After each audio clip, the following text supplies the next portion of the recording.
Pues bienvenidos, gracias por su puntualidad. Vamos a hablar hemos estado yendo hacia obtener contratos en exclusiva. Entonces ya vimos cómo hay que hacer un canvaseo asertivo, cómo hacer las llamadas. Ayer vimos cómo vamos a trabajar con el cliente en campo, ya cuando estemos en su propiedad, y la importancia de definir cuál es su necesidad de vender y cuáles son las emociones, porque con eso es con lo que yo voy a trabajar. El error que cometemos es que esperamos que el cliente nos pida a nosotros hacer una oferta o nos pida el contrato en exclusiva. Y eso rara vez va a pasar. Sucede, sí, pero tú tienes que estar preparado para saber que eres tú el que debe de solicitar el contrato. Entonces, primero que nada, y la intención del curso, primero vamos a ver el objetivo, es que todo el trabajo que has venido haciendo tenga un resultado, que los esfuerzos que has estado haciendo, tus inversiones en tiempo, tus inversiones financieras, tengan un resultado. Y tú lo puedes, recuerden que todo aquello que midamos es perfectible. Entonces, ¿cuántas llamadas hago para lograr una cita? Esa cita que logras cuando haces tu llamada fría es un cierre.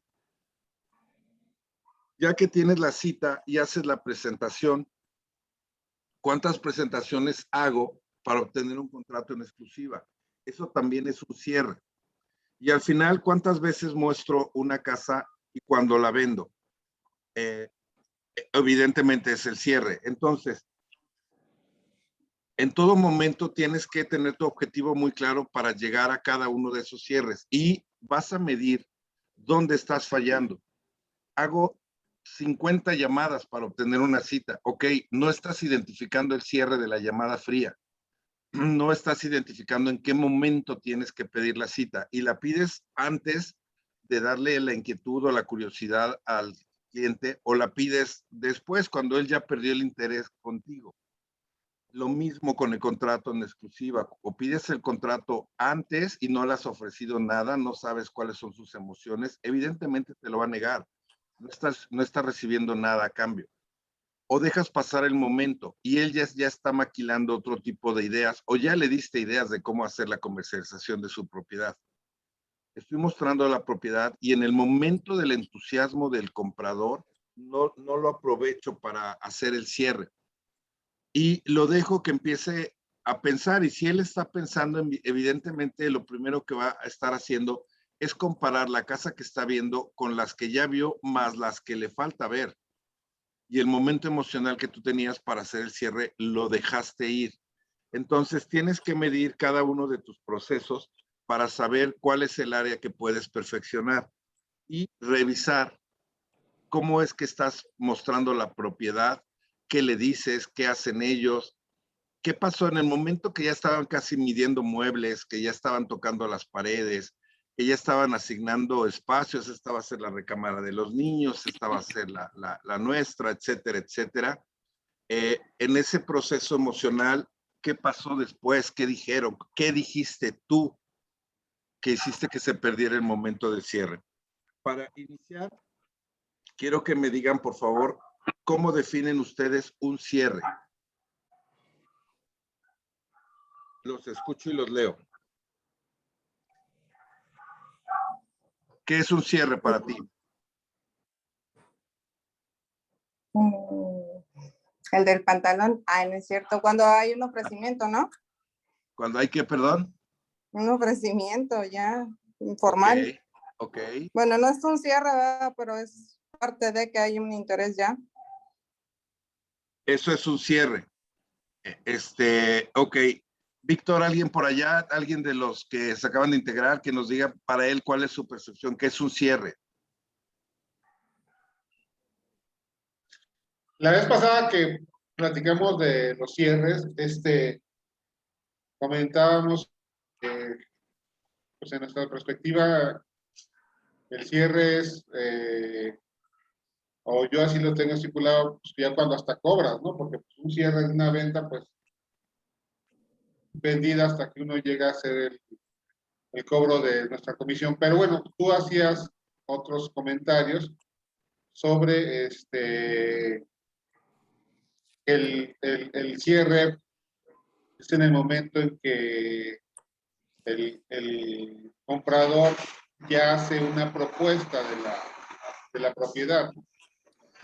Ok, Yolanda nos pone también que el cierre es cuando se concreta una venta. Ojo, aquí, esta percepción general que tienen todos es lo que nos puede llevar a no conseguir nuestros objetivos. Cuando tú logras una llamada fría, una cita para ir a ver la propiedad, eso es un cierre. Y ahí no hay ninguna venta de la casa. Vendiste, tú te vendiste para que te dieran la cita y lograste ese cierre. Sin ese cierre, jamás vas a tener una propiedad para vender. ¿Saben quién es este señor? Usain Bolt. 8 medallas de oro, todos los récords olímpicos que podamos imaginar. Cuando lo entrevistan, él platicaba que, bueno, efectivamente se dio cuenta que tenía los suficientes para poder ser competidor, los talentos, pero nunca tuvo una visión de ir a romper récords.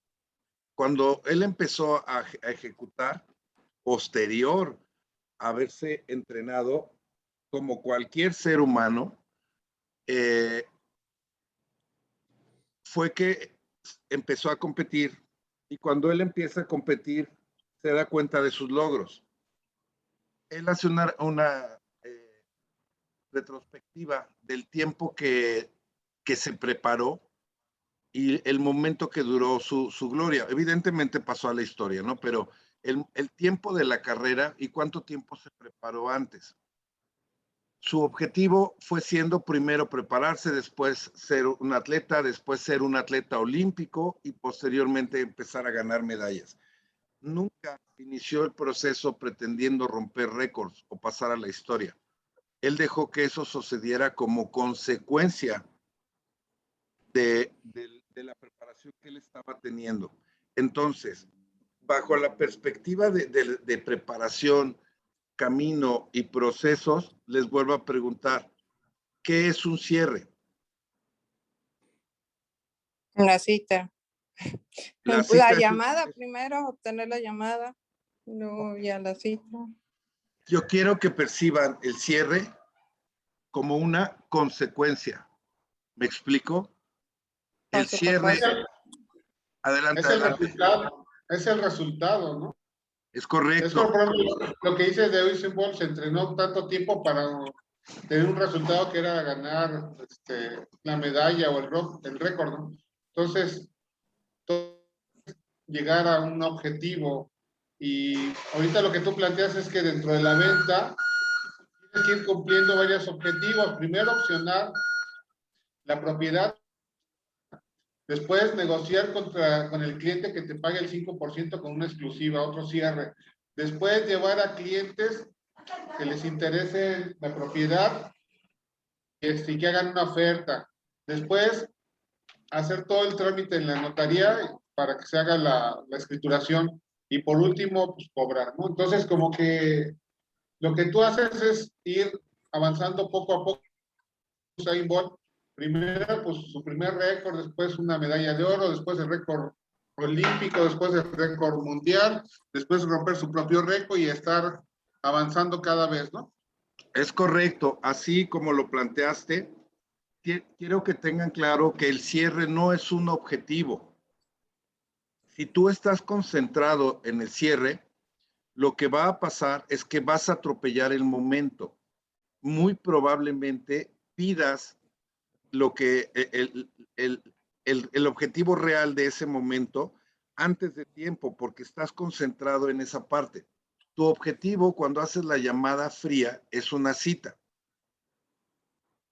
Pero la cita va a ser consecuencia de que la persona se interese en invitarte a su casa, de que tú le crees la necesidad de que tú conozcas la casa. Recuerdan que trabajábamos en la llamada fría diciéndole a los propietarios, es que yo no puedo llevar compradores a tu casa si yo no conozco tu casa. Entonces le despierto la inquietud de que hoy, entonces si conoces la casa y es lo que están buscando tus clientes, ¿me traes al comprador? Sí, sale pues vente. Pero si yo no he hecho ese proceso y de entrada le digo que quiero conocer su propiedad, siendo un asesor inmobiliario, pues evidentemente me va a decir que no. Entonces, quiero que sientan o vislumbren el cierre como una consecuencia, nunca como un objetivo. Y la diferencia es encontrar el momento en el que tienes que pedir el pedido, sea la cita, sea el contrato, sea el porcentaje de comisión, sea una oferta de compra, una oferta de renta. Tienes que saber qué diste tú ya para poder solicitar esa parte. Es muy complicado de repente entender cómo a los asesores les pesa mostrar casas. De repente platico con algún asesor que me dice, es que si no precalificas al comprador, es una pérdida de tiempo. ¿Cómo crees tú que si el cliente no ha visto la casa, si el cliente no ha tenido la emoción de esto va a ser mío, si no ha palpado, si no ha caminado el piso de lo que va a ser su casa, ¿cómo crees tú que por teléfono o en una entrevista te va a decir, sí, sí la quiero comprar?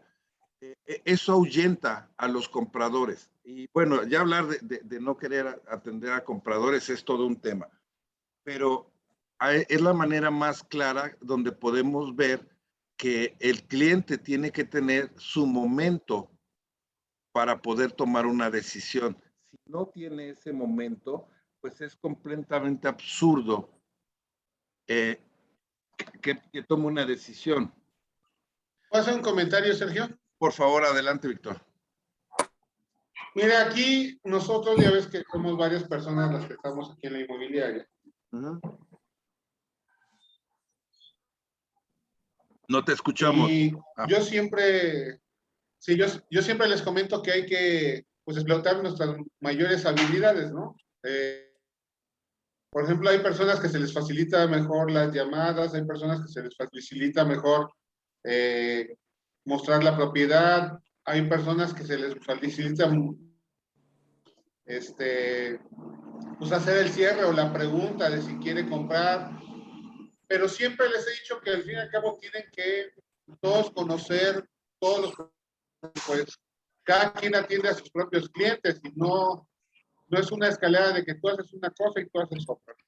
Pues sí es importante que ellos vean que este tienen que conocerlos o practicarlos continuamente si se les dificulta para poder llegar a cubrir, ¿no? O sea, volvemos a lo mismo, Usain Bolt no corrió 9.69 porque corrió una vez, ¿no? Probó y practicó hasta que llegó a 9.69, que es el récord mundial. 20 años para correr menos de 10 segundos, imagínate, 20 años. Exactamente, el hecho de ir dominando todas las fases del proceso inmobiliario no es un tema de talentos, como bien dices, es un tema de práctica, de quitar los temores de hacer una llamada fría, de hablar con desconocidos. Es que me va a colgar, ok, pues si no le hablas, ni siquiera te va a colgar. Cuando te cuelgue, recuerda qué le dijiste y por qué te colgó. Y observa qué fue lo que no le dijiste. Pero si no lo medimos, yo no sé dónde está mi área de oportunidad. Definitivamente, pero lo que es súper importante, como nos dice Víctor, no es el hecho de reconocer mis fortalezas y mis debilidades y huir de mis debilidades. Recuerden cuando vimos el FODA, mis debilidades son áreas de oportunidad. Entonces, soy un excelente cerrador, pero no tengo nada que vender. Si siendo un muy buen cerrador se me genera recursos, cobro dinero, pues imagínense si optimizo mis primeros procesos para tener yo mi propio inventario. ¿De qué manera voy a crecer financieramente? Y empiezo a medir absolutamente todo. ¿Cuántas propiedades obtengo al día de mi canvaseo? una, dos, en total a la semana son 10. Si yo realmente me dedicara 1 hora diario, podría sacar 15 y no estar viendo qué me encuentro. Ahí modifico mi proceso, no mi meta. Mi proceso es perfectible. Mi meta es constante, 50, 75 mil pesos mensuales. Ahora, estoy haciendo las llamadas y cuántas llamadas hago y cuántas citas logro. Aquí está, aquí tengo un tema. Tengo que perfeccionar mi llamada fría, practicar. Platicaba con una asesora en la semana que hizo un ejercicio con su hijo, que es completamente ajeno al tema inmobiliario. Bueno, no ajeno porque pues, al final nuestra familia desayuna, come y cena inmuebles como nosotros, ¿no? Pero no se le ha despertado el interés. Él está en sus temas de colegio. Pero ella logró el objetivo con una persona que no estaba siendo su cómplice. Entonces, si tienes que practicar con tu pareja, con un amigo, practícalo. Evidentemente, no busques cómplices que te den por tu lado. Realmente haz que las personas reaccionen como, ¿qué harías si yo te dijera algo así? No, pues sí te digo que vengas a mi casa. Y cuando empiezas a hacer las llamadas, empiezas a ver si estás optimizando tu conversión. Ya no hago tantas llamadas para poder lograr las citas. Ya tengo un gambaseo más asertivo, ya tengo más contratos en exclusiva que en opción. Ya tengo mensualmente mi contrato del 5% sobre 2 millones de pesos mensual, exclusiva al 5%, 2 millones mensual. Haz cuentas cuánto te genera eso en dinero. Ya estoy mostrando las propiedades, debo organizarme más, debo ser más condescendiente con los tiempos de los prospectos compradores, no condicionar mis tiempos, no condicionar mis horarios, llegar en tiempo, si requiero de un tercero para mostrar la propiedad porque el propietario no me dio las llaves, porque necesito que me abra un portero, porque la casa está habitada, debo de optimizar y platicar con estas personas cómo debemos facilitarle todo a los compradores. En fin, si tú vas midiendo qué es lo que haces para obtener un resultado, vas a saber dónde está tu área de oportunidad y es con eso con lo que tienes que trabajar. Me quedo con lo que nos decías, Víctor, practicar. Si no practicas, no funciona. Yo les sugiero que hagan ejercicios de roleplay entre ustedes. Les comentaba la vez pasada, no lo hagan mirándose, no lo hagan viéndose porque la gesticulación introyecta a las personas. Háganlo de espaldas, simulen una llamada telefónica y háganlo. Muéstrenle la casa a una persona, ofrézcanle sus servicios, escuchen las necesidades. El tema de lo que tienes que tener muy claro es que el cierre es una consecuencia y tú tienes que identificar tus momentos. Lo primero que tienes que saber, y ayer lo platicábamos en el tema de las comisiones, ¿cuáles son tus límites? ¿Cuánto tiempo requieres del contrato? Si ya tengo compradores, pues tener la propiedad en opción me da certeza del negocio porque pues propiamente ya nada más es acercarlo. O tengo mucha demanda en cierta propiedad, pero ya la vendí y ahora me siguen hablando y no tengo más propiedades. Al final sé que es una propiedad que en 3 meses me puede dar resultados con base en la experiencia. Si es una propiedad de alta gama o de media alta, sé que en 3 meses no es suficiente tiempo para vender una propiedad. Determina cuáles son tus límites, tus comisiones. Todos queremos trabajar y vamos a trabajar con el 5%. Pero si te ofrecen una casa de 10 millones al 3%, no le puedes decir que no. Determina en función de qué valores vas tú a trabajar con qué comisiones y determina tus pisos. Siempre consideren, aun cuando tengamos una marca que me respalda en el pago de los portales, en el pago de la oficina, que cobija por ejemplo, en este caso, la capacitación, toda esa parte, considera que al final del día es algo que cuesta dinero. Si bien yo como parte de un equipo de trabajo no lo erogo, no lo gasto yo, pero cuesta dinero. Entonces hay que hacerles saber a nuestros clientes todo lo que se invierte para promover su propiedad y eso le va dando las diferencias. Cada que tú vas haciendo uno de estos avances, vas viendo las emociones de la persona.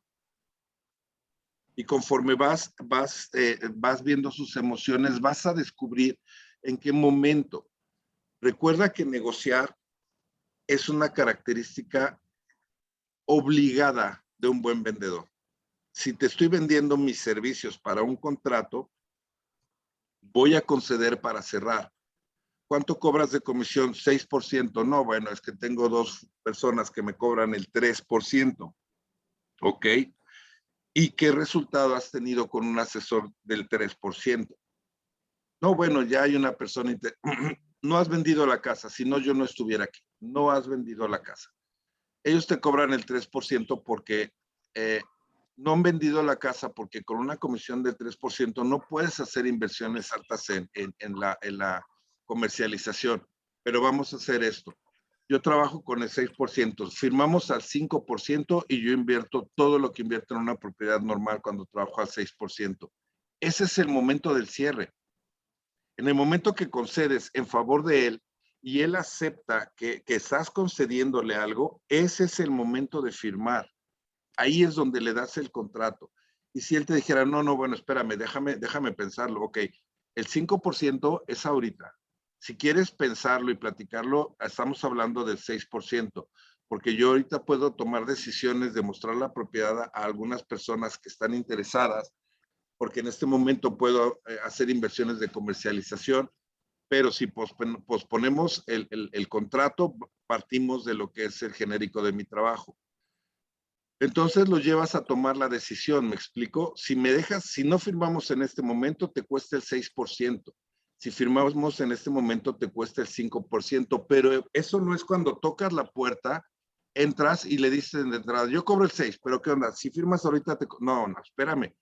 Ya platicaste con él, ya sabes cuáles son las necesidades, ya te mostró la propiedad, ya sabes que le urge vender la casa porque su familia está viviendo en otra ciudad, ya sabes las emociones. Entonces, mira, firmamos al 5%. Yo hago toda la inversión de la comercialización para que se venda tu casa de inmediato y te puedas ya reunir con tu familia. ¿Cuánto tiempo más vas a seguir en la Ciudad de México y tu familia en Querétaro?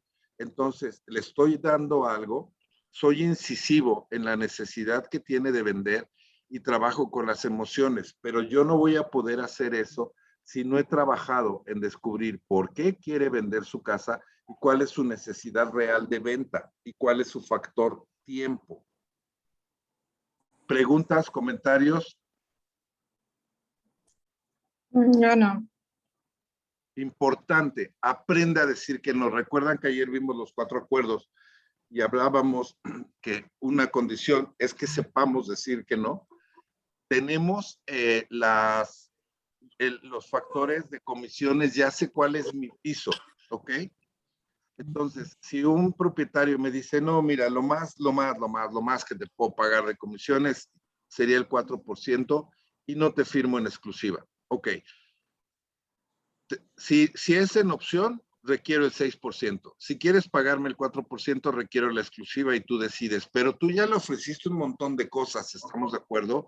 Ya le recordaste, le hiciste ver que está perdiendo el partido. O sea, lo que están haciendo tus asesores o tu propietario, recuerda que el propietario en un punto es tu competencia más fuerte. La ecuación que tienes para vender tu casa resulta en 0 porque no la has vendido. Tienes que modificar esa parte. Entonces, para que yo trabaje contigo, tú me quieres dar una opción como, o sea, a tus otros asesores les das el 3% en opción y 1% conmigo, quieres que yo ponga todos los esfuerzos que ellos no pueden poner por una comisión baja. Me pasa lo mismo. Si quieres que trabajemos con el 4% en exclusiva, me la quieres dar en opción al 6%. Solamente así puede ser atractiva para el mercado. Pero si no aprendes a decir que no, te conviertes en autoempleado. Ya no eres un empresario. La empresa ya no la manejas y la diriges tú. Estás recibiendo órdenes y eres un levantapedidos. No quiero ser despectivo, pero quiero que tengamos mucha claridad en qué posición nos ponemos cuando aceptamos todo lo que los clientes nos dicen. Y de repente platicas con algún asesor y te dice, no, es un cliente bien difícil. No me quiso dar no me quiso dar de ninguna manera la exclusiva, no me quiso firmar al 5%. Y es un señor muy difícil. Ok, un asesor que diga, no fui capaz de obtener la exclusiva, no me cohibió, me minimizó el cliente, no pude obtener ni la exclusiva ni el 5%. Ese asesor va a crecer. El que asume que fui yo el que falló, no identifiqué en qué momento pedirle el contrato. Tal vez aceleré o lo dejé hablar tanto o hablé tanto que cuando ya hablamos del contrato ya era tediosa la conversación. Cuando hablamos de la comisión, se dejó ir de golpe con la comisión, le dije que el 6%, de entrada me condicionó el 4%, y en lugar de decirle, permítame, déjeme conocer la casa y déjeme ver cuál sería el proceso de comercialización, cuánto voy a invertir para vender esta casa, y hablamos de comisiones. En lugar de hacer eso, me puse a discutir con él que el 6, que el 4, y me dijo, mira, sí quiero que me la promuevas, pero no te voy a dar la exclusiva y al 4%. Y como tengo mis emociones en otro lado y estoy preocupado por obtener dinero, firmé. Ok, recuerden, tiene la pulcritud de tu imagen, es que tengas la seguridad de tu negocio, que seas un empresario y tengas muy claro cuáles son tus mínimos. Si tus emociones te llevan a tomar otro tipo de decisiones, es porque estás trabajando con las emociones dentro. Déjalas afuera. Es difícil, sí, ya lo platicamos mucho. Pero cuando tú reconoces todos esos factores y te conviertes en responsable de tus resultados y no te haces la víctima, en ese momento es cuando van a cambiar tus resultados. Tienes que aprender a decir que no, tienes que aprender a jugar con tus mínimos. Tienes que darle claridad al propietario para que te dé un contrato, al comprador para que tome la decisión de una casa. ¿Cómo? Cuando empiezas a trabajar tienes que saber que estás escuchando y empiezas a descubrir sus necesidades, empiezas a descubrir sus emociones. Aquí, cuando platico con ustedes de qué le ofreces a un propietario, invariablemente lo primero de lo que hablan es de la promoción.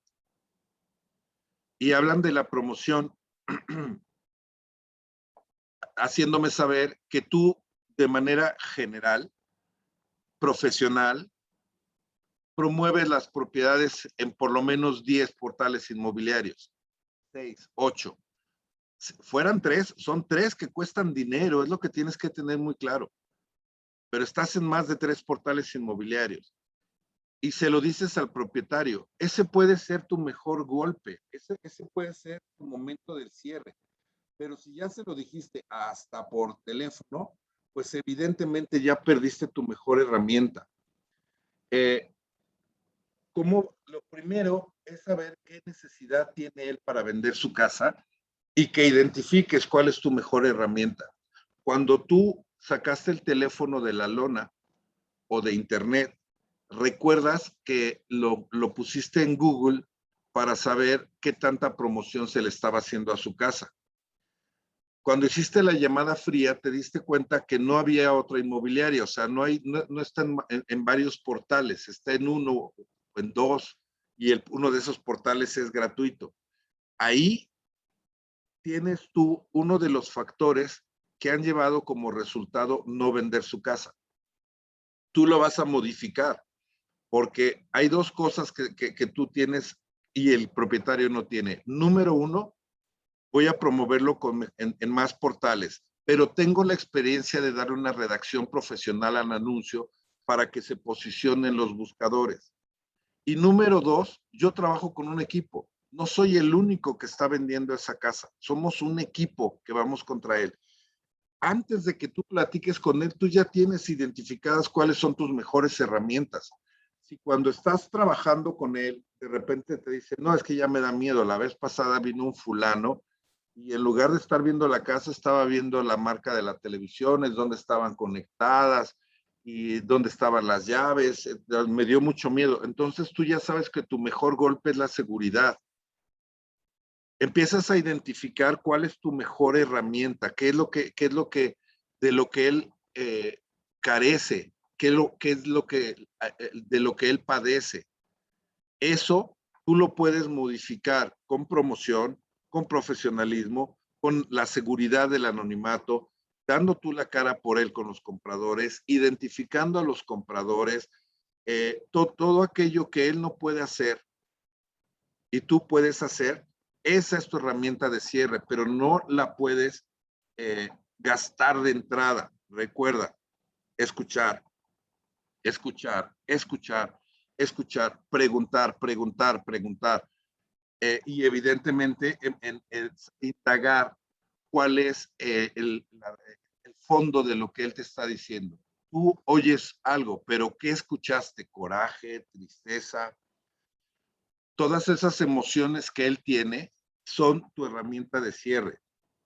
Es que cuando te escucho hablar de cuando decidieron vender tu casa y que tu familia se fue a Querétaro, y de verdad, o sea, yo no me imagino cómo sería eso. Soy incisivo en la parte emocional de que le urge. Es que nada más de pensar que en cualquier momento te toque la puerta del banco y te llegue con un orden de embargo debe ser una pesadilla. Y le recuerdo, a ver, la decisión de vender la casa rápido no es tuya. El banco te está llevando a que tomes esa decisión.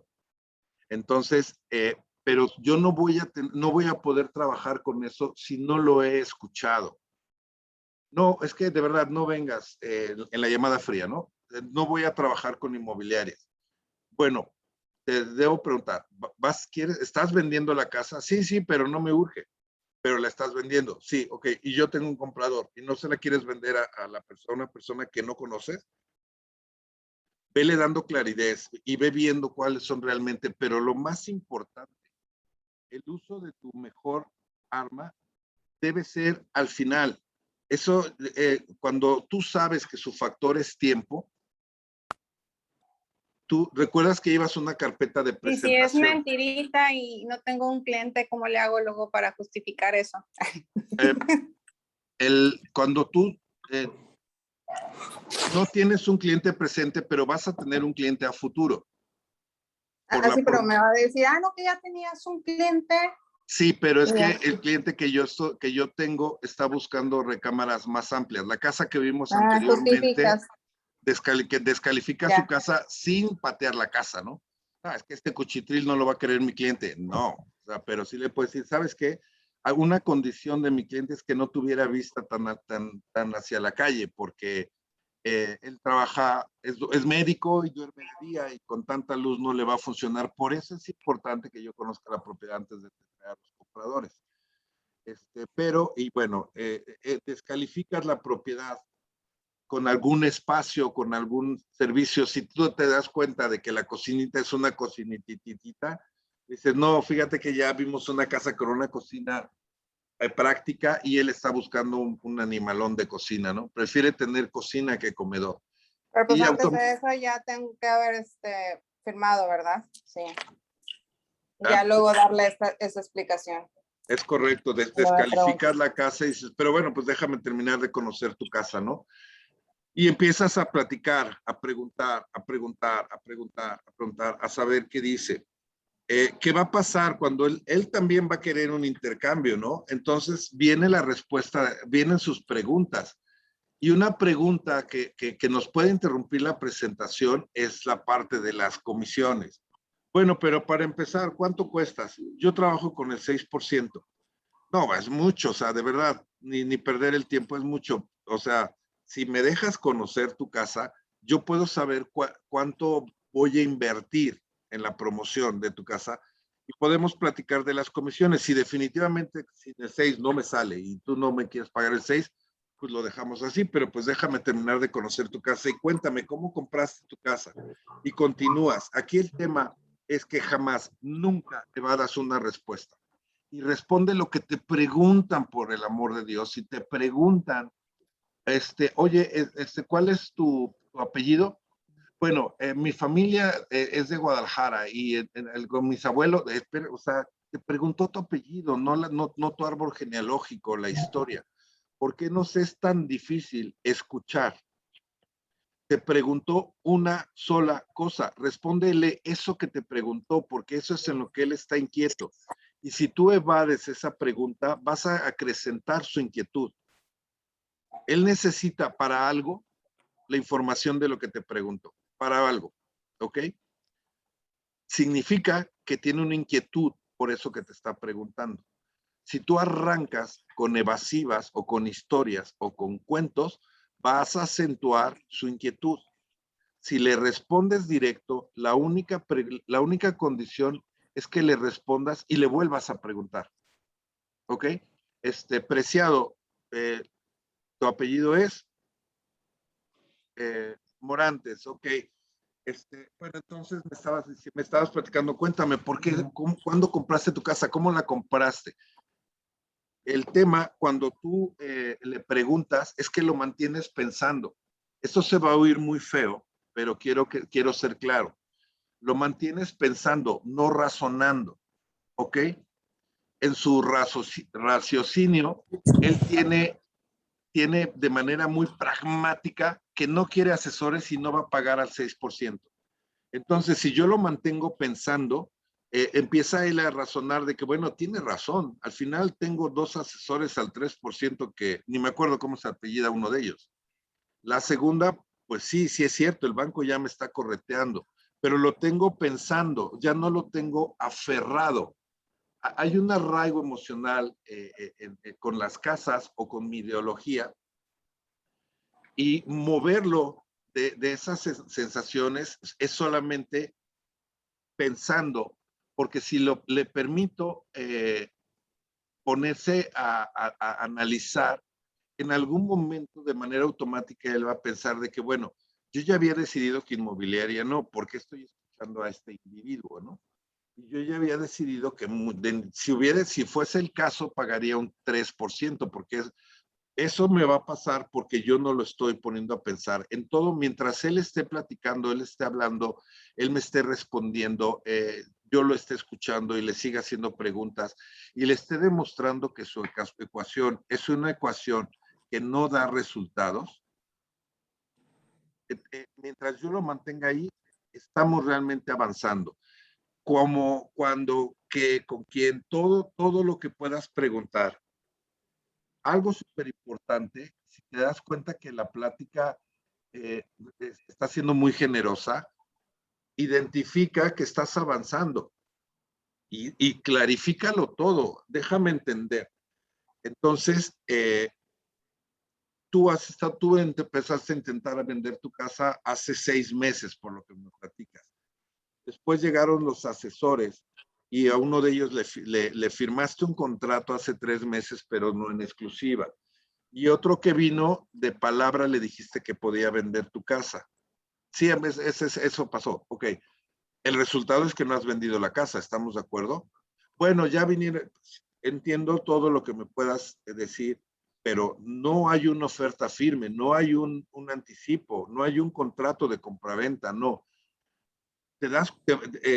Debes de confirmar y ratificarle que está consciente que tú estás siendo la diferencia. Cuando no descubrimos claramente la necesidad de vender, debe dinero, se tiene que cambiar a otra ciudad, quiere vender esa casa para comprarse una mejor casa. No, él te dice, no tengo prisa, mira, yo la realidad es que no quiero que esté aquí vacía la casa, que esté abandonada, que se pierda. Pero pues yo tengo mi casa y no tengo ningún problema y no quiero rentarla, ¿no? Entonces, créale necesidad. ¿Cuál es el riesgo más grande de un propietario que tiene vacía su casa? ¿Cuál dirían ustedes que es el riesgo más grande de alguien que está vendiendo su casa y la tiene vacía?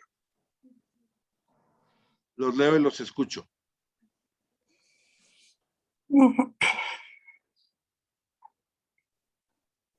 ¿A nadie? Es que no comprendí. Cuando una persona está vendiendo su casa y la tiene deshabitada, ¿ok? Yo ya vivo en otro lado y la casa está deshabitada. ¿Cuál es el riesgo más alto de del propietario? Que la casa se deteriore y pues que tenga que estarle invirtiendo pérdida. El deterioro de la casa, porque al no tener uso se deterioran más, no hay limpieza, el polvo se empieza a acumular, etcétera, etcétera. Este es un riesgo de deterioro. Yolanda nos dice en el chat, la invasión. ¿Saben ustedes que la invasión es una forma legal de tener una casa? Si alguien invade una propiedad vacía, entra en ella, se posiciona y demanda la propiedad de la casa, ¿es legal que se quede con su casa? O sea, te puedes robar una casa. Es más fácil robarte una casa que un carro. Si tú te robas ¿En serio? Aunque tengan escrituras. Es correcto, Por aunque la nueva tengan ley de escrituras. dominio, ¿no? Mande. Focus. Ah, ya. Por la antigüedad de que estás viviendo en esa propiedad, puedes presentar o apelar a que tú vas a ser el propietario con un juicio. La prescripción de un juicio por invasión se llama usucapión. La prescripción puede ser positiva o negativa. Cuando Claro. es positiva es porque hay una persona reclamando la propiedad de esa casa. Mientras tú te mantengas 10 años en la casa va a ser tuya. Si no hay nadie reclamando la posesión de la casa y tú estás durante 5 años en posesión, la casa va a ser tuya. Entonces pueden urgirte, pero cuida tu patrimonio porque se te meten unos invasores y hay asociaciones que a eso se dedican. A buscar casas. Adelante. Una pregunta, yo tengo un terreno y la persona, bueno, está intestado el terreno y hay, por ejemplo, acá hay micros, ¿no? Y meten en los micros ahí, o sea, están invadiendo el terreno. Me dice ella, ¿qué hago? Le digo, pues cércalo. Me dice, no, pues ya lo cerqué. Le digo, pues entonces empieza el juicio. Y me dice, pues sí, ya todos los familiares están de acuerdo, saben que el terreno es mío. Y yo le comenté por error, ¿verdad? Bueno, se me vino a la mente, pues réntalo para que tú ya saques un provecho del terreno y no permitas que otra persona externa pues se apropie de la propiedad. Le comenté al jurídico y me dijo que no se puede rentar hasta que se llegue a un acuerdo. Ok, es un error garrafal que te digan que no se puede rentar. No sé qué abogado te pudo haber dicho algo así. La renta no está condicionada a la propiedad. La renta, el único requisito es la posesión. ¿Ok? Si yo no tengo un testamento en mi favor, yo no puedo vender la casa porque todavía está a nombre de mi papá. ¿Ok? Tengo que hacer un intestado o tengo que tener una sentencia para que un juez diga que yo soy el heredero. Después ponerla a mi nombre y luego entonces ya la puedo vender. Estamos todos de acuerdo con eso. Pero sí, claro, por supuesto que la puedo rentar. Para la renta no necesitas tener la titularidad. Simplemente con que tengas la posesión lo puedes rentar. Y tu consejo fue el más acertado. Ok, ¿de qué manera se elimina la invasión y por tanto la usucapión o la prescripción? Cuando el invasor reconoce que hay un propietario. Entonces, si los micros están metiéndose ahí, platica con ellos, dile, mira, ¿sabes qué? No tengo tema que se estacionen aquí, al contrario, se ve movimiento, pero las personas que vienen que están interesadas en el terreno piensan que es de ustedes, entonces no seas malo, fírmame un papel donde diga, yo te voy a firmar un papel donde te autorizo que estaciones aquí tus micros a cambio de nada. Y tú me firmas un papel que estás metiendo tus microbuses con mi autorización y así nos quitamos de broncas. Eres el bueno de la película. Lo que estás haciendo es que esas personas reconozcan al propietario y por lo tanto nieguen cualquier paso o proceso de invasión. ¿Sí me expliqué? Y de ninguna manera hay alguna limitante al tener la posesión para arrendar una propiedad. No es, eso es completamente falso y ojo con eso. No tienes que tener la casa a tu nombre para poder tener el beneficio de las rentas. Si tú tienes la posesión, tú puedes rentarlo. Es más, ¿quién de ustedes cuando rentan una propiedad le piden la escritura al propietario? Jamás. El inquilino llega, ve la casa, alguien entró, se la mostró. Ok, aquí está el contrato de arrendamiento. En el contrato dice que yo tengo derecho de rentar y de cobrar las rentas. Firmamos y vámonos. Ya me imagino al inquilino diciendo, no, enséñame las escrituras para saber que tú eres el propietario. Gracias, bye. O sea, ¿cómo crees que te voy a dar mis escrituras? No va a pasar. Entonces, ojo ahí, Pamé. Después lo platicamos, pero no, definitivamente tu consejo fue el mejor. Cuando tenemos una propiedad, yo siempre les recomiendo a los asesores, si conocen a una persona que le vaya a prestar la casa a su hermano, pídale que al hermano le firme un contrato donde diga que le va a prestar la casa por indefinido, no pasa nada, pero donde el hermano reconozca al propietario. Dentro de 10 años, tal vez el hermano ya se divorció de la cuñada, el hermano se fue a otro lado y la cuñada sigue en la casa. A ver, sácala. No hay manera. Ilegalmente ya se quedó con tu casa. La condición es que la persona que entra a la propiedad tenga un documento reconociendo al propietario. Si no puede ser un contrato de arrendamiento, porque una condición del arrendamiento es que haya un cierto pago constante para la renta, un contrato de reconocimiento del dueño, ¿sí me explico? Pero volviendo al tema, está muy interesante la parte de la usucapión. Cuando quieran platicamos de eso. Cuando el propietario está excusando el contrato en exclusiva para venta de su casa, pues lo primero es saber el riesgo de la invasión, ¿ok? Perder su casa, robarse la casa en México es más fácil que un coche, porque un coche tú te lo robas y el propietario va y denuncia con la factura y automáticamente donde te vean te vas a la cárcel por robo de coches. Tú invades una casa y demandas un juicio de prescripción, te vas a quedar con la casa. Todo es cuestión de tiempo, ¿ok? Y hay personas que se dedican a eso. La otra parte, como nos decías, Pame, pues el deterioro de la casa. Recuerden que una propiedad tiene la característica de siempre tener plusvalía. No importa que se esté deteriorando, al final siempre va a ir creciendo su plusvalía. La del terreno, por naturaleza, va creciendo en plusvalía. ¿Cuándo pierde la plusvalía una propiedad? No tiene nada que ver con el tiempo, no tiene nada que ver con que no esté habitada. La propiedad pierde la plusvalía en el momento que se pone a la venta, porque jamás, nunca vas a poder subir el precio. Si al precio que tienes no le estás vendiendo, jamás le vas a subir el precio. Por el contrario, es probable que el factor tiempo que no es ahorita porque no te urge, en un año se modifique, pero tu casa ya no vas a poder subir el precio. Y al darte cuenta de que al precio que la tienes en este momento no has tenido respuesta, le vas a bajar el precio.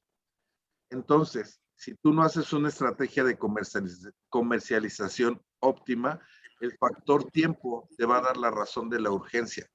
Y tú estás perdiendo dinero ya en este momento. Cada mes que tu propiedad no se venda, está perdiendo la inflación porque no obtuvo plusvalía, dado que no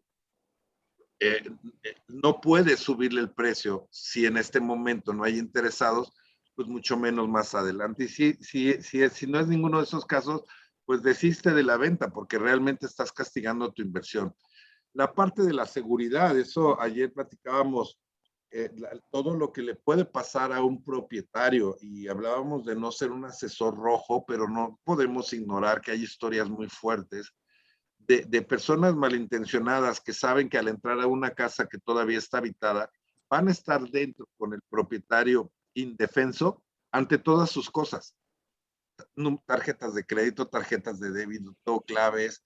Estás en su casa, tiene la banca electrónica en el teléfono, en ese momento te puede hacer una transferencia a un cajero donde tú retires sin la tarjeta, dame el número clave y un fulano afuera está sacando el dinero y no tiene ni idea a quién le están dando. Relojes, computadoras, teléfonos, la casa está vacía, pero tienes un individuo que te está diciendo que es el dueño y que al final en cierto tiempo va a tener tanto dinero. Todas estas cosas son tus canales de conciencia cuando no tienes descubierta la necesidad. Cuando ya sabes que necesita vender porque se tiene que mudar, porque su familia está en otro lado, porque le debe el banco, porque va a comprar otra casa, siempre vas a ser incisivo con esa necesidad. No la tienes, créale la necesidad. ¿Ok? ¿Preguntas, comentarios? No. Claro, muy claro todo. Gracias. Cuando tú ya tienes definido cuál es el factor que a él que él necesita, ahí está tu cierre. Deja de hablar de lo demás, deja de platicar, no lo canses. Alguien que te dice que, ¿se acuerdan hace un rato que les decía, es que vino una persona bien extraña y de verdad, rara, estaba viendo dónde estaban conectadas las televisiones, cómo estaba cableado, volteaba a ver los closets, o sea, lejos de estar viendo la casa, yo sentí que estaba como esculcando mi casa. Pues es que hay personas que están empezando a ver cómo podrían vaciar una propiedad y tienes los datos de esta persona, tienes su teléfono, sabes dónde vive, cómo se llama. Pues mira, me dijo que era Pedro y tengo su teléfono. Nunca le pediste INE. No, pues vino a ver la casa. Ok, te das cuenta cómo te estás exponiendo. ¿Para qué le vas a hablar de portales inmobiliarios? ¿Para qué le vas a hablar de tu departamento jurídico? ¿Para qué le vas a hablar de tu departamento fiscal, de tus oficinas? De lo único que tienes que hablarle es de que se deje de exponer, que lo que él percibió es una realidad que existe y que tu trabajo es que no le pasa a él, que te pase a ti y tú no estás en riesgo porque tú no eres el dueño, tú no es que vayas a tener dinero en algún momento. Entonces, cuando tú descubres cuál es su necesidad y le das un servicio, significa que está obteniendo un beneficio. Imaginen, él me está hablando de la importancia de lo expuesto que se sintió con un desconocido y está, digamos, nervioso, asustado. Si yo le doy el servicio de representarlo, de mantener su confidencialidad, de tener identificado a los compradores, él lo va a percibir como un beneficio. Es que eso que me estás ofreciendo, desaparece el temor que tengo por estar mostrando la casa. Pues es que ese es mi trabajo. Entonces, si identifiqué su necesidad y le ofrezco un servicio, automáticamente lo convierto en beneficio. Si no es así, no va a pasar. Esto es la parte de reconocer cuáles son tus fortalezas. Recuerda que el propietario es tu mayor competencia, pero hay otros asesores. Y les repito, ellos van perdiendo el partido porque no han vendido la casa. Cuando identificas esto, tienes tus fortalezas identificadas. Cuando lo ofreces, ese es el momento del cierre. El punto es que no te dé miedo pedir el pedido. Ok, entonces ya quedamos. Yo voy a velar por la seguridad de tu familia, ya no nada más por la de él, recuérdale que tiene familia. Yo voy a velar por la seguridad de tu familia, voy a mantener tu anonimato hasta el último momento en el momento en el que tú vayas a entregar las llaves y a ti te vayan a entregar dinero, hasta ese momento nadie va a saber quién eres. Entonces, lo que necesito es ponerlo por escrito para empezar por la comercialización. Aquí está mi contrato. ¿Quieres que lo revisemos punto por punto o lo firmamos? Y empiezas a leer el contrato, ¿de acuerdo? Bueno, entonces, estamos claros que el punto es que si el banco te toca la puerta, ya no va a haber nada que hacer. Si no nos aceleramos en la venta, vamos a tener un problema. Vas a perder todo tu patrimonio. Los asesores que te están apoyando te tienen en 2 portales inmobiliarios y el resultado es que no se ha vendido la casa. Yo no puedo hacer eso. Yo necesito ponerte mínimo en 10 portales inmobiliarios y lo voy a hacer. Y voy a hacer campañas en redes sociales. Para que yo haga eso necesito que pongamos por escrito mis compromisos y los tuyos. Y firmas. Estamos de acuerdo que no te tiemble la mano para pedir el contrato. Preguntas, los leo y los escucho. Todo bien, gracias. Ok. Pame. ¿Todo bien? Listo. Excelente. Ok, pues bueno, de verdad, analicen cada paso que llevan en un proceso como pequeños cierres, pero busquen el cierre, encuentren el cierre como consecuencia de lo que están haciendo. Cuando te des cuenta, vas a estar en la notaría firmando un contrato de compraventa, escriturando una propiedad. Y eso, por consecuencia, genera comisiones. ¿Estamos de acuerdo? Entonces, revisa, mide cada uno de los procesos inmobiliarios, canvaseo. ¿Cómo lo estoy haciendo? ¿Cuántas propiedades encuentro a la semana? Y no te engañes, o sea, pues engañarte tú solo es patear el pesebre, ¿no? Hoy es viernes. Esta semana, ¿cuántas propiedades encontraste? Pues 10, pues 20, pues 30. Ok, ¿por qué nada más 10? Porque no le dediqué ningún tiempo. Era lo que me encontraba cuando salía a mostrar una casa, cuando salía al colegio, fue lo que pude ver. Pero Oye, Sergio. adelante, Pamela. Bueno, ahorita que termines, pido palabra antes de que corten. Y la otra es que el punto fue que no le dediqué un momento en mi agenda al canvaseo. Entonces, debo perfeccionar mi canvaseo. Ya canvaseé, ya tengo los teléfonos. ¿Cuántas llamadas hice? 3, 4, 6. ¿Por qué 6? Porque ahora sí que las hice en mi tiempo libre, ¿no? Ahorita en lo que me contesta WhatsApp, deja hablarle a este teléfono. Si yo le dedicara 1 hora a las llamadas, optimizaría el resultado de mi canvaseo. Entonces voy a hacer mis llamadas. Lo que mides es lo que puedes perfeccionar. Perdón, Pame, adelante, por favor. Sergio, mira, tengo una situación de todo lo que hemos platicado. Tuve la cita, conozco el departamento, platico de la empresa, me da la oportunidad de promocionarlo, le comento lo del contrato, no lo tenía a la mano. ¿Cómo se llama? El sábado tengo fotos más que nada para volverla a ver, para que me firme el contrato. Hablo con una compañera que por medio de ella la conozco, que también es asesora, y me dice que esta persona a veces es un poco tranza, que a veces no quiere, que de hecho que no trabaja con ninguna inmobiliaria porque pues ella puede, ¿no? O sea, que ella con su mamá renta sus propiedades. Entonces, yo, por ejemplo, voy a llegar el sábado, que ya es a las 3, con el equipo de fotografía, así chido, padre. Y en el momento de que yo tengo miedo de que en el momento que yo le digo, ¿sabes qué? Pues por todo este servicio y pues tenemos que llegar a un acuerdo, ¿no? O sea, firmar el contrato para asegurar la comisión. Bueno, ese es mi punto, ¿no? De asegurar la comisión, porque esta compañera dice que que les da la cantidad que quieren, supongamos, el departamento en 20,000 pesos. Ay, no sabes qué, pero a la mera hora me tienes que dar 5,000 pesos de esos 20. Y les da 15, o sea, les da lo que quiera. Mira, y yo platicando con ella, sí me dijo que pues es, o sea, la mensualidad, ¿verdad? O sea, en cuestión de renta.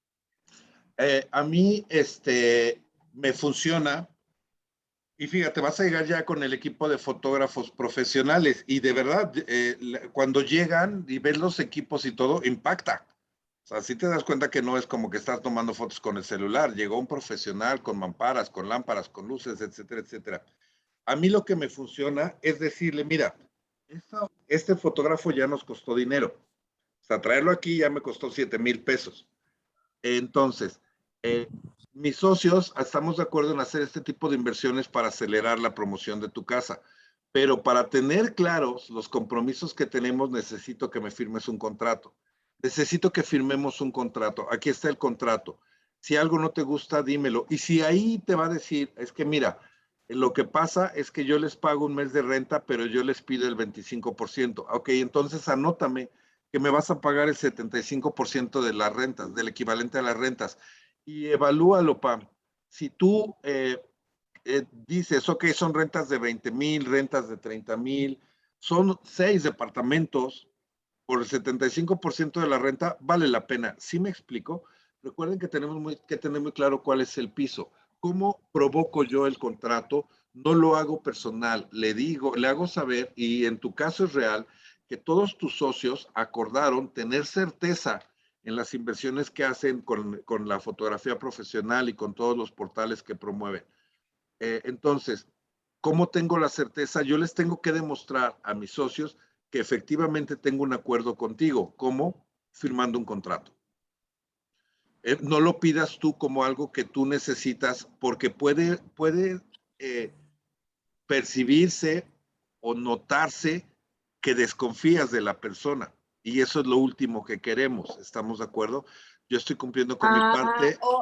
Eso es lo que le resta credibilidad a mi amiga, porque mi amiga, pues obviamente sí es asesor inmobiliario, pero no tiene quien la respalde. ¿Han visto la película de En Busca de la Felicidad? No, la voy a ver. Oh, tienes que verla. El track 13 de En Busca de la Felicidad es Will Smith con su hijo. La película es fabulosa. Toda la película es de lo mejor que he visto. Pero hay una escena donde Will le dice a su hijo, vamos al parque, es jueves, nos toca ir al parque. Y se lo lleva a jugar básquetbol. Entonces el niño empieza a jugar, y como buen niño empieza a narrar su juego, ¿no? Y dice, y el estadio se vuelve loco, y gana, y va corriendo, y último segundo va por el campeonato, tira, ¡eh! Y Will Smith ve a su hijo, pero Will está en un momento de frustración muy grande por no haber estudiado. Entonces voltea a ver a su hijo y le dice, a ver, párale a tu tren. Nosotros no estamos hechos para ser atletas de básquetbol, nosotros no tenemos las características, la preparación, el físico de esos atletas, nosotros tenemos que prepararnos, ¿ok? Pregunta, ¿se lo dijo para maltratar a su hijo o para su beneficio? Él se lo dijo por todo el amor que le tiene a su hijo y no quiere que pase por lo que él está pasando en ese momento. ¿Estamos de acuerdo? Entonces, cuando una persona viene y me dice, de verdad, yo ni me metí ahí, es bien tranza, no firma contratos, cuando te paga la comisión se queda con un cachito para ella, bla, bla, bla, bla, bla.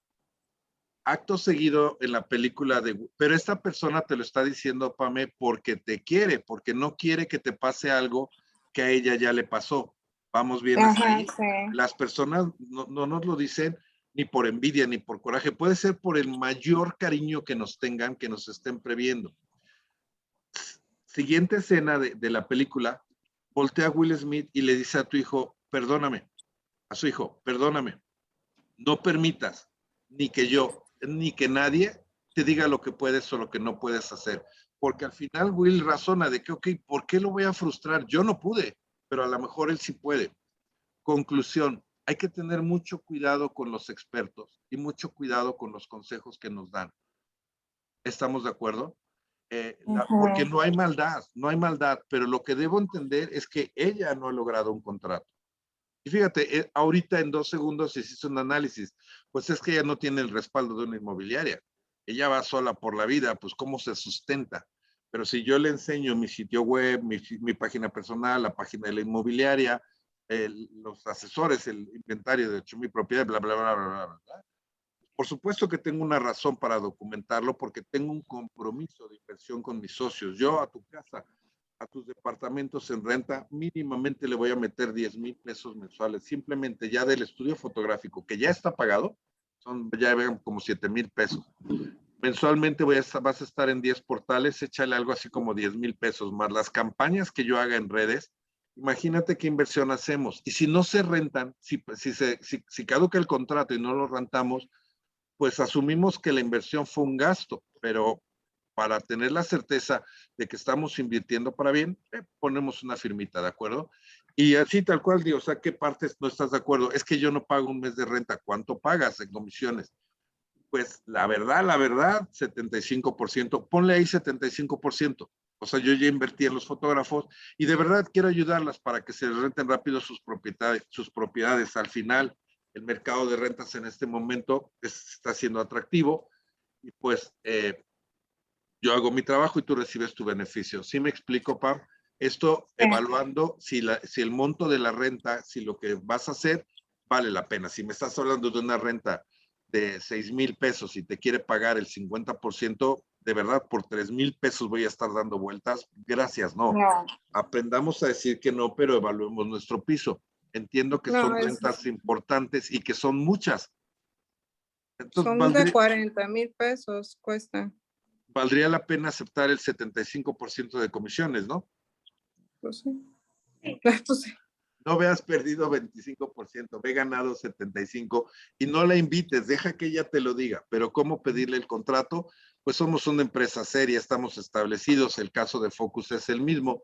Somos un equipo de asesores. Para que todos ellos pongan el esfuerzo y el trabajo, necesitamos tener documentado que hay un compromiso con el propietario, porque yo a ellos se los exijo. O sea, ¿quieres que muestre tu casa?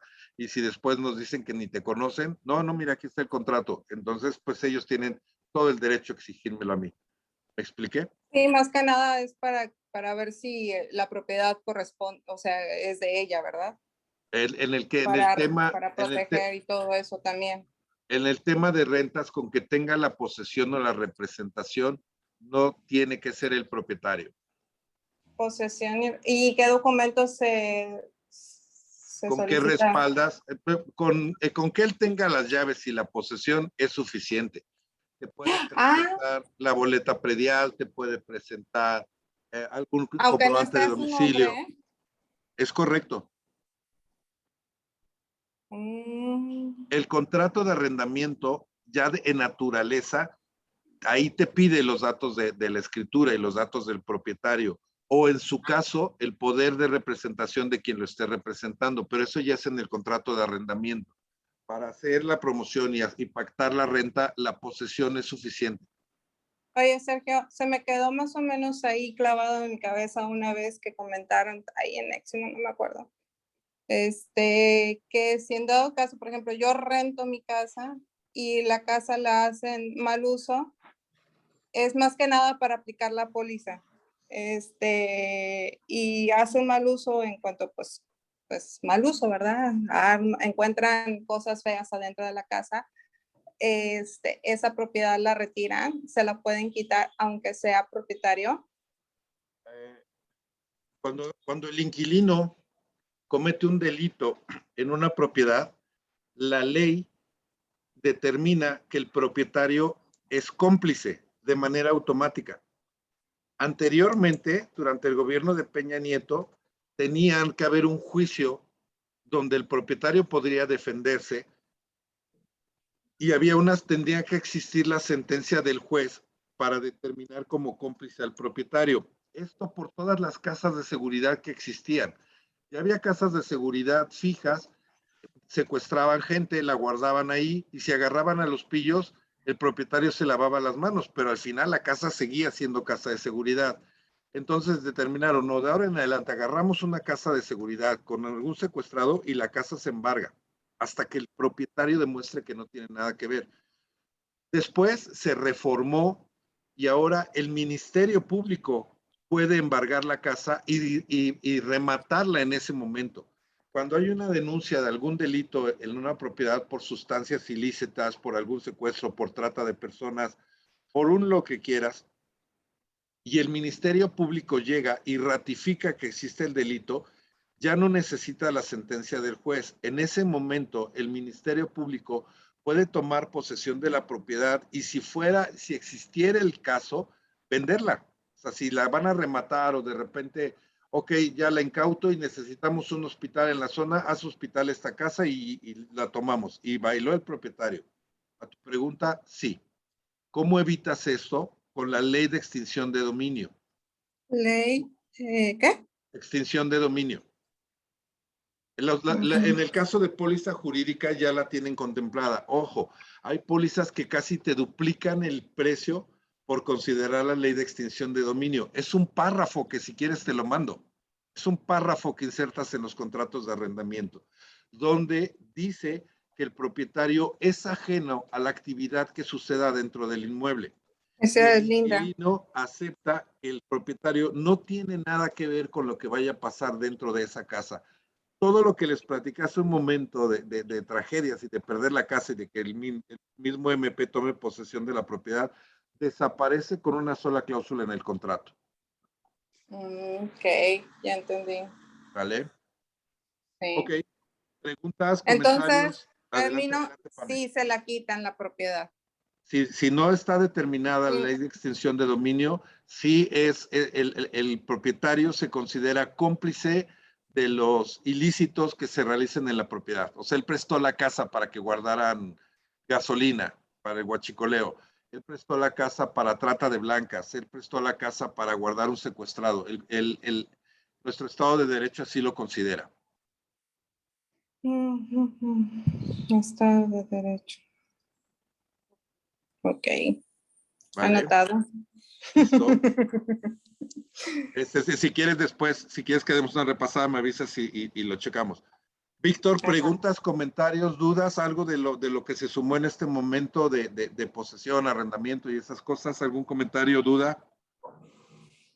Pues yo creo que es muy amplio este tema. Sin embargo, lo que acabas de comentar de que llevemos nuestra opción, firmemos para lo que vienen siendo los pagos de comisiones, es algo importante en el cual te va a garantizar lo que es el pago de tus servicios, ¿no? Los que se están ofreciendo. Fíjate, apenas nos pasó en una propiedad, uno de los chicos nuevos opcionó una propiedad de 1,000 pesos. Creo que, sí, ¿verdad? De 21,000 pesos. Y fíjate que al final del día le comenta al asesor, pero nada más te doy 7,000 cuando ya teníamos el cliente. Entonces hicimos la gente, dijo el cliente que sí la quería y al final me dice, es que yo le comenté al asesor que le daban nada más 7,000 pesos. Y le dije, ok, yo no tenía conocimiento. Habló con el asesor y efectivamente no le firmó lo que es la opción de renta y ese fue el problema que hubo o el malentendido, ¿no? Él decía que 7,000, pero bueno, afortunadamente se pudo salvar renta. Yo hablé con él y le dije, mira, ahorita tenemos un cliente que te paga todo el año, bla, bla, bla, bla, bla, bla, pero si no puedes pagar la renta, lo siento mucho, yo no soy la dueña de la empresa, protocolo, si gustas, si te interesa, háblanos igual y nos podemos arreglar, lo que decías tú del 70%, ¿no? Claro. Y fíjate que no, sí, se bajó la renta a 18,500, el día de hoy se firma, pero sí es como que algo básico, ¿no? Que siempre tenemos que llevar nuestra opción de venta o renta para que nos formalicen que sí nos van a pagar, porque si no lo hacemos con un contrato, trabajamos en vano. Eso sí, creo que es hay que plantearlo bien, bien claro para que no haya este tipo de problemas, ¿no? Y trabajar como tú dices, nada más por al negocio, pues no sería remunerado. Felicidades por el cierre, felicidades por cómo manejaste la situación al final, dándole un caramelo de que pues aquí está el caramelo, pero si no comes no te lo doy. Eso estuvo fabuloso. Pero dejen de usar la palabra opción. Empecemos a pensar siempre en exclusiva. Es válido, si no me va a dar la exclusiva, ok, lo firmo en opción, no tengo tema. Pero si la palabra que emerge de mi boca de manera natural es opción, yo ya lo estoy invitando a la opción. Siempre pensemos en exclusiva, conscientes de que la mayoría de nuestro inventario va a estar en opción, consciente del compromiso que debo de tener para tenerlo en exclusiva, pero es desde mi programación para que mis hábitos cambien. Felicidades y qué bien hiciste qué bien trabajaste el cierre. Gracias. ¿Alguien más? ¿Preguntas, comentarios? ¿Alguna pregunta, chicos? Que tengan dudas. ¿Todo bien? Todo bien, Sergio. Muchísimas gracias, como siempre. Gracias a ustedes, gracias Pam, gracias Yola, muchísimas gracias Víctor, no sé quiénes estén ahí, Sol, Lisette, no sé. Bueno, saludos a todas y todos. Pues la semana que entra les mando el calendario de la semana que entra y espero contar con su presencia para la próxima semana. Vamos a ver si podemos hacer una especie de role plays para poner en práctica todo lo que hemos estado viendo de realmente cómo trabajo para pedir un contrato ya en una escena real. Les mando un abrazo, muchísimas gracias, excelente fin de semana y nos mantenemos en contacto. Gracias a todos. Gracias. Buen día. Como siempre, gracias. Gracias, un abrazo. Gracias, bye bye. Ya se cierra solo.